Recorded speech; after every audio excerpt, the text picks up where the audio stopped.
या मंदी के दायरे अगर टूटते हैं तो उसके हिसाब से आपको यहां पर कॉल लेकर चलना होगा। सवाल जवाब का सिलसिला शुरू करेंगे, लेकिन उससे पहले आपकी स्क्रीन पर एक नंबर आएगा। अगर आप इस कार्यक्रम का हिस्सा बनना चाहते हैं तो आप उसके जरिए भी हमारे साथ जुड़ सकते हैं। व्हाट्सएप नंबर हमारी स्क्रीन पर, और साथ ही साथ आप हमारे साथ सोशल मीडिया के जरिए भी आस्क आवाज कैश और आस्क आवाज एफएनओ के जरिए भी हमारे साथ जुड़ सकते हैं और सवाल सीधे पूछ सकते हैं। धर्म चौधरी हमारे साथ मौजूद हैं बिजनौर से बातचीत करने के लिए। चौधरी साहब नमस्कार, सवाल पूछिए। जी चौधरी साहब सुन पा रहे हैं आप? जी सुन पा रहे हैं जी, सवाल पूछिए अपना। सर, मेरा सवाल है कि मेरे पे आईओसी के शेयर है 1500 शेयर। ओके। वो 73 के रेट पे हैं। ओके। तो उसमें मुझे क्या बने रहना चाहिए? वैसे मैं लॉन्ग इन्वेस्टर हूँ। ओके। और आपने खरीदारी 73 रुपए पे की है, राइट? जी जी जी। चलिए सर्वेंद्र, 73 रुपए पे आईओसी में खरीदारी है, करीब 77-78 का मौजूदा स्तर है, 1500 शेयर है इनके पास। अभी ये क्या कर सकते हैं? ये समय दे सकते हैं, कोई दिक्कत नहीं उसमें। जी बिल्कुल, अगर थोड़ा हमेशा समय भी स्पेसिफाई कर देंगे तो हमारा काम थोड़ा और ज्यादा इजी हो जाता है। बट मैं अब ये लंबे अवधि की ये बोल रहे हैं तो मैं अपने हिसाब से मान के चलता हूँ कि साल भर प्लस भी ये स्टॉक को रखेंगे और रख सकते हैं। उस नजरिए से मैं इनको थॉट्स यहाँ पे दे देता हूँ। तो मेरा थॉट यही है कि यहाँ पे हमने पहले भी इसको जब शोज पर डिस्कस किया तो थॉट यही है कि देखिए बढ़िया शेयर है, यहाँ पे आपको डिविडेंड यील्ड भी बहुत अच्छी मिल रही है और ओवरऑल सेटअप्स जो हैं यहाँ पे मीडियम टू लॉन्ग टर्म बहुत बढ़िया बन रहे हैं।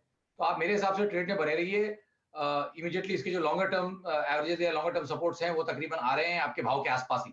तो 73 के आसपास ही लेवल्स वहां पे आ रहे हैं। तो आई थिंक अराउंड कॉस्ट या कॉस्ट से थोड़ा सा नीचे एक हल्का स्टॉप लॉस मेंटेन करके ट्रेड में बने रहें। और मेरे हिसाब से अगर 12 मंथ प्लस का होराइजन लेके चलेंगे तो डेफिनेटली मुझे लगता है यहाँ पे आपको 95 टू 100 तक के भी टारगेट्स यहाँ पे आते हुए आईओसी में दिखने चाहिए। अच्छा, तो 90s प्लस में टारगेट्स आप यहाँ पे आईओसी में देख सकते हैं। इस हिसाब से आप रणनीति बनाइएगा। अगली दर्शक से बातचीत कर लेते हैं। मेघा हमारे साथ मौजूद है जबलपुर से बातचीत करने के लिए। मेघा जी नमस्कार, सवाल पूछिए। नमस्कार सर, मेरे पास सिंटैक्स के 500 शेयर हैं जो कि बंद हो चुका था, अभी ये वापस खुल गया है। तो मैं जानना चाहती हूँ कि रखूं या निकलूं। निकल भी नहीं पा रहे हैं एक्चुअली उसमें से। आपने खरीदारी कब की थी मेघा मैम?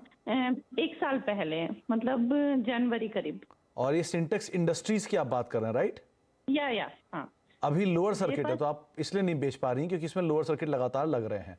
जब से ये वापस रीलिस्ट हुआ है उसके बाद से लेके अब तक ये लगातार लोअर सर्किट के साथ ही चल रहा है। और मेरे ख्याल से इसकी लिस्टिंग जो हुई है वो भी हाल में ही हुई है, 12 दिसंबर के आसपास ही। तो बहुत अभी तो चालू हुआ, पहले 3-4 दिन पहले ही इसका काफी टाइम हो गया।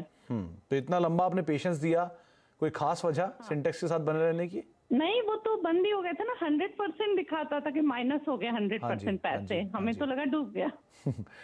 चलिए सर्वेंद्र, लॉस है 3 रुपए पर शेयर का। 500 शेयर इन्होंने लिए थे 10 रुपए के दाम पर, अभी 7 रुपए चल रहा है।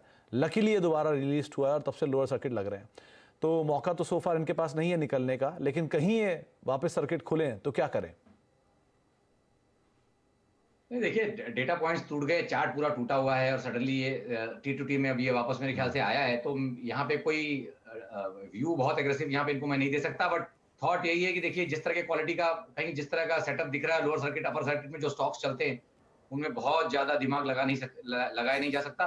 बट थॉट यही है कि ऐसे स्टॉक्स में, पेनी स्टॉक्स में मैं सबको बोलता हूँ कि भाई जितना हो सके उतना अवॉइड करें ट्रेड करने के लिए। क्वालिटी में रहें। बहुत सारी चीजें हैं क्वालिटी में जहां आपके मुनासिब पैसे बन जाएंगे। तो मेरी यहाँ पे कोई इनको बहुत क्लियर, मेरे पास यहाँ पे कोई राय नहीं है। बट उछाल में निकल जाने की राय रहेगी इस तरह के स्टॉक्स में। तो मेघा जी बहुत सीधी सी रणनीति है, आपको कोई भी तेजी मिले, लॉस मिनिमाइज हो,